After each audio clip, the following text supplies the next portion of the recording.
algunas coincidencias en algunas preguntas, entonces los haré en bloque en ese sentido. Empezaría por la pregunta del diputado Rigoberto Vargas. Muchas gracias por su pregunta. Quisiera decirle, hablaba sobre pues qué ha hecho el gobierno del Estado ante un escenario complejo en donde es importante estar disminuyendo el gasto operativo para poder atender situaciones como la pandemia. Déjeme decirle que el compromiso de este gobierno es gastar cada vez menos e invertir con más inteligencia. El año pasado redujimos el gasto operativo en 8.5%, son 6.500 millones de pesos que sirvieron para destinarle a la pandemia, para fortalecer los servicios de salud, la compra de medicinas, de ventiladores, equipar a nuestros médicos y enfermeras, pero también para distintos programas en donde se adelantaron programas para atender a los más vulnerables y también se hicieron algunos programas para apoyar al empleo que comentaré un poco más adelante. Este año hemos hecho un recorte adicional. El recorte que hicimos el año pasado por 6.000 millones de pesos sirvió como techo para presupuestar de ahí para abajo el gasto operativo, y este año hemos de ese techo bajado aún más, 2.800 millones de pesos. Esto es 7.7 millones de pesos por día de ahorro que nos está sirviendo a la hora de contener el gasto. Mencionaba yo, hemos por cuarto año consecutivo contenido el gasto en servicios personales, este año 1.3% real, y esto nos ha llevado a poder hacer más con menos. El año pasado hicimos una fusión de secretarías, de 6 secretarías las transformamos en 3, fusionamos la Secretaría de Obra con Desarrollo Urbano, fusionamos la Secretaría de Turismo con Cultura y Deporte y fusionamos la Secretaría de Movilidad con Comunicaciones. De esta manera, haciendo un gobierno más esbelto, con menos estructura y haciendo mucho más eficiente y evitando duplicidades. Para dar nada más un dato, los servidores públicos por cada 1,000 habitantes son de 17.2 en el Estado de México, cuando la media nacional es de 22. Hay algunas entidades que tienen 35 trabajadores por cada 1,000 habitantes. Esto hace que el gobierno del Estado de México tiene el menor, prácticamente está en los últimos 8 del menor número de trabajadores per cápita que se tiene. Pero seguimos haciendo más. Es importante, con las medidas de austeridad, con la compactación de estructuras, poder ir atendiendo y haciendo un gobierno cada vez más esbelto. En términos de transparencia, comentaba el diputado Martín Cepeda y también la diputada María Luisa Mendoza Mondragón, lo que hemos hecho en términos de transparencia. Preguntaba qué se ha hecho. Operamos como en una vitrina. Cualquier ciudadano puede entrar en cualquier momento a revisar toda la información financiera y fiscal que está publicada. Cada rubro, cada peso. Tenemos desde que inició esta administración el compromiso para establecer una política financiera para rendir cuentas a los mexiquenses. Hemos sido, comentaba yo hace rato, el primer lugar en el índice de transparencia de todas las entidades federativas por 9º año consecutivo. En 21 años de que se tiene esta evaluación, ninguna entidad federativa ha ocupado este lugar en tantas veces como nosotros. Incluso este año mejoramos la calificación, subimos la calificación a 98.2, es decir, hemos ido subiendo esta calificación. Tenemos el portal de transparencia y cumplimos en todo momento con la Ley General de Contabilidad Gubernamental. ¿Qué hemos hecho adicionalmente? Hemos hecho talleres para capacitar a todos nuestros trabajadores con la OSD en las mejores prácticas en compras públicas, evitando riesgos y también en control interno. Seguimos trabajando porque estas acciones son de manera permanente, pero hay una tolerancia cero a la corrupción.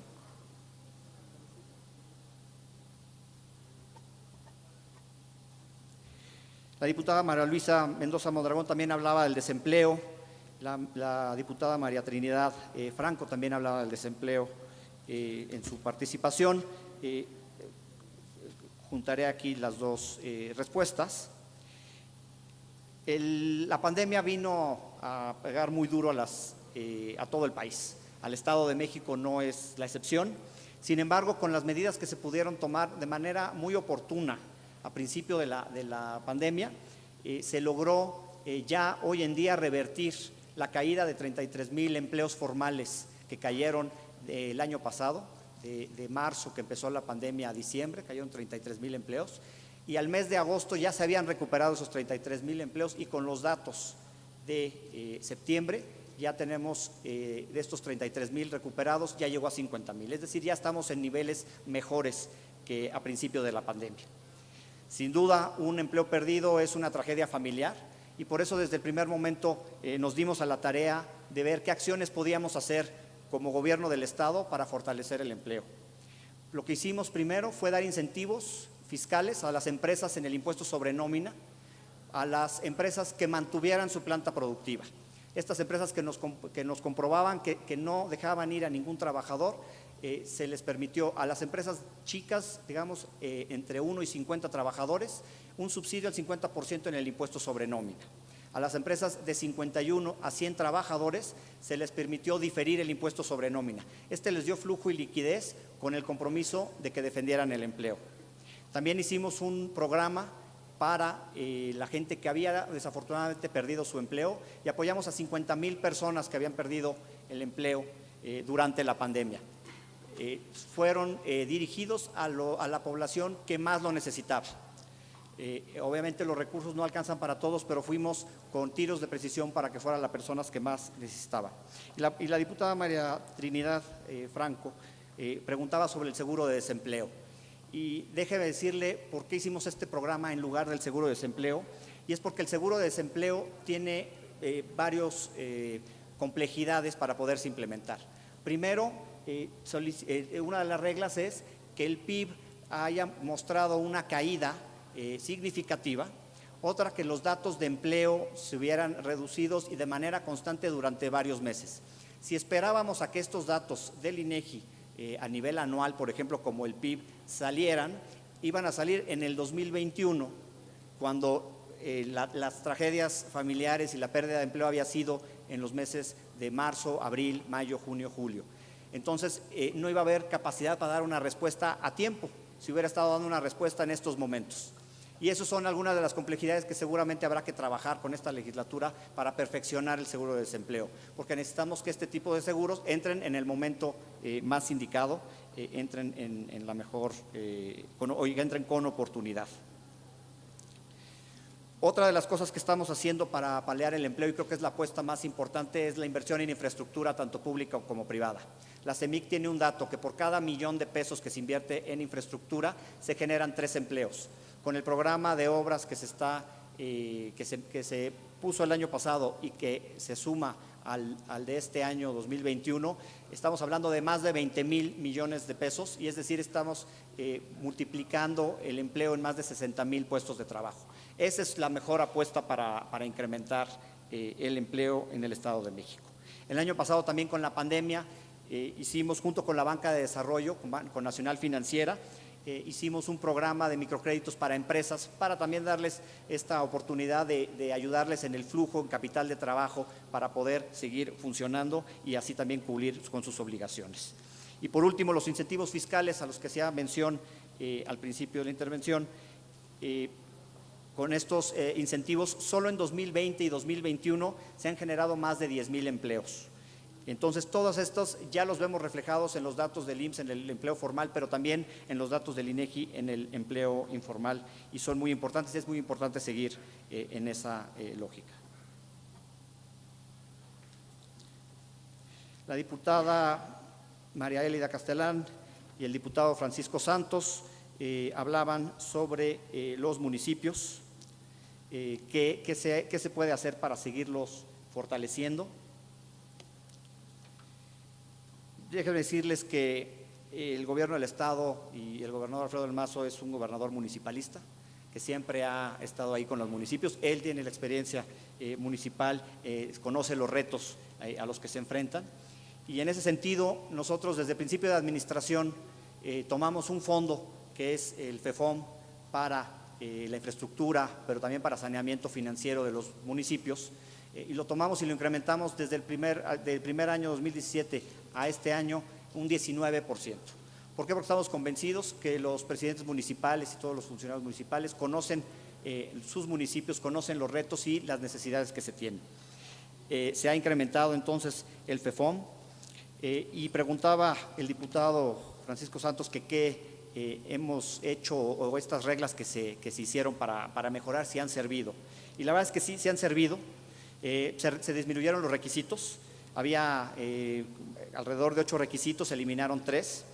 Se quedaron algunos requisitos como la solicitud de la cartera de obras, el dictamen de estudio socioeconómico, la firma del convenio y se amplió el plazo. Antes las solicitudes de FEFOM se recibían entre enero y mayo. El primer año hubo algunos municipios que no les dio tiempo de poder cumplir y por eso se ampliaron las reglas ahora hasta el mes de octubre, incluso hasta el 15 de octubre es que se amplía este plazo. Y con este plazo más amplio, pues se permite que los municipios entreguen la información. Les puedo decir que al día de hoy 75% de los recursos ya han sido autorizados y desembolsados para 97 municipios. El año pasado el cumplimiento fue del 96%, todavía en los meses de octubre y noviembre se da la dispersión conforme al calendario. Entonces ha servido este tema de flexibilizar las reglas. En términos de participaciones de los municipios o del trabajo que podemos hacer nosotros para ayudarlos, hemos estado ayudando en el impuesto predial, que creo que es una tarea y un trabajo que tenemos que seguir haciendo. Actualmente los municipios del gobierno del Estado, los municipios del Estado de México recaudan 5,000 millones de pesos de predial cuando el potencial es de 12,000. Entonces hay 7,000 millones de pesos que no se están recaudando y esto es sin subir las tablas de valor y sin actualizar valores. Ahí hay una fuente muy importante de recursos. Con los convenios que estamos haciendo para ayudarle a los municipios a recaudar, tenemos con los municipios que tenemos convenios, su recaudación este año incrementó 15%. Entonces nosotros seguimos abiertos, está el Instituto Hacendario para ayudar y la Subsecretaría de Ingresos para poder coadyuvar con los municipios a que aumenten su recaudación y que tengan esos recursos que son muy necesarios.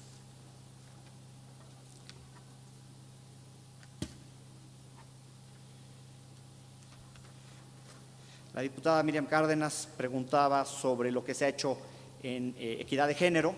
Quisiera decirle, como bien lo comentó, la administración del gobernador Alfredo del Mazo ha sido de las mujeres. Creemos que haciendo más fuertes a las mujeres, hacemos más fuertes a las familias mexiquenses y por eso, aparte de los programas sociales, hemos visto otros programas y otras maneras, de manera transversal, para seguir construyendo familias fuertes. Se creó la nueva Secretaría de la Mujer para eliminar la brecha de desigualdad, erradicar la violencia de género y la eliminación de cualquier tipo de discriminación. Y con este eje transversal en materia de cómo presupuestamos, se han destinado 12,000 millones de pesos exclusivamente para la atención de políticas públicas en materia de género. Estos son más de 1,000 millones de pesos mensuales para fortalecer a las amas de casa y a todas las mujeres. Por último, quisiera comentar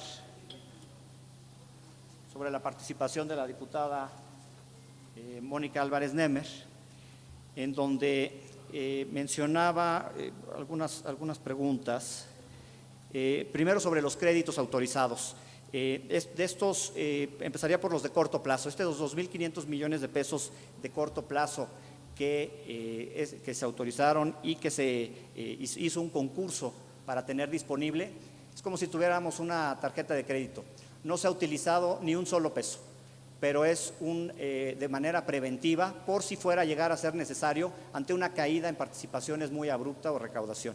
Es, digamos, un tema de seguridad para garantizar la operación del gobierno del Estado y al mes de octubre no se ha utilizado un solo peso. En cuanto a los créditos de largo plazo, aclarar, como lo establece la Ley de Disciplina Financiera, que todos los créditos de largo plazo son para inversión público-productiva, es decir, obras. Y en ese sentido, estos créditos que se autorizaron por esta legislatura, varios van, como lo comentó, para proyectos con el Gobierno de México, con el Gobierno federal, en términos del acceso al aeropuerto Felipe Ángeles y el trolebús Chalco-Santa Marta, además de muchas otras obras del Estado de México en términos de infraestructura hidráulica y de vialidad. hablaba de los informes de la deuda. Cada trimestre se hacen informes, se presentan en esta legislatura informes trimestrales. El último fue de la fecha 9 de agosto, que se entregó el segundo trimestre de este año. El siguiente vendrá una vez que se acabe en octubre, cuando se entregue ese informe. Entonces hemos cumplido con esta legislatura en tiempo y forma. Hablaba de unos créditos respaldados por el Fondo General de Participaciones, pero también con el Fondo de Estabilización de Ingresos de las entidades federativas. Son cosas distintas, no se deben mezclar. Por un lado, los créditos, que creo que hablaba de 6,000 millones de pesos. Esos van respaldados con el Fondo General, dado que es la fuente de pago, y son, como dije, para inversión público-productiva. Los recursos del FEIEF, el FEIEF es el Fondo de Estabilización de las Entidades Federativas, que se activa cuando hay una disminución en la recaudación federal participable, como vimos el año pasado, que hubo una caída muy importante a la hora de cerrar la economía. No hay actividad económica, no hay recaudación y por lo tanto las participaciones bajan. Se hablaba de un monto de 1,600 millones de pesos de disminución en participaciones municipales, o más bien que salieron de este fondo, y la verdad es que ese nada más fue del periodo septiembre-septiembre. En realidad los municipios recibieron 2,700 millones de pesos en lo que va de 2020 y 2021 para compensar esta caída en participaciones. Y sí, a lo mejor como se decía o se presumía en el informe, que se había podido dar participaciones a los municipios por arriba, pero la verdad es que el año pasado cayó la economía 8%, la peor crisis, incluso más grande que 1994. Entonces, dado este fondo de estabilización, que además el gobierno del Estado de México, como coordinador del Comité de Vigilancia de Participaciones, le propuso a Hacienda 3 cosas para fortalecer a todos los estados del país y a todos los municipios. Uno fue que el fondo de estabilización se pagara de manera mensual y no cada trimestre, como estaban en las reglas. Que se pagara en vez del 75%, 100% de la caída. Y por último, que se monetizara, que se hiciera una transacción financiera, que fue la que se trajo a esta legislatura, porque el fondo nada más tenía 30,000 millones de pesos y la caída era más de 120,000 millones. Entonces, con esta operación financiera a nivel nacional, que le hizo la Secretaría de Hacienda como una propuesta del Comité de Vigilancia, se fue al mercado por 80,000 millones de pesos. Esto permitió que los municipios recibieran estos recursos. ¿Sería cuánto? Muchas gracias. Muchas gracias.